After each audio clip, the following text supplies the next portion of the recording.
महादेव सूत से जरियात गौरा रानी पूछत गौरा रानी पूछियो शिवजी कवन बरत हम करी की पिया के उमर बढ़ियो शिवजी कवन तप नाम करी से नूराया मर रहियो महादेव सूतई से जरियात गौरा रानी पूछत गौरा रानी पूछियो शिवजी कवन बरत हम करी पिया के उमर बढ़ियो शिवजी कवन बरत हम करी से नूराया मर रह से नूराया मर रहियो इतनी बाचन शिवजी सुनत मन मुस्काने तमन मुस्काने नियो गौरा तिज के करिया तू भरतिया पिया का उमर बढ़ पिया का उमर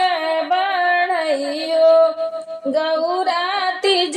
के करिया तू बरतिया पिया के उमर बढ़ई पिया के उमर बढ़ियो गौरा तिज के तू करिया बरतिया सेनु राया मर रही सेनु राया मर रही है हो तीज के व्रत बड़ा पावन लगाई मन भावन लगाई मन भावन हो गौरा निरजल रहिया नीरे हारे सोला हो सिंगर करिया हो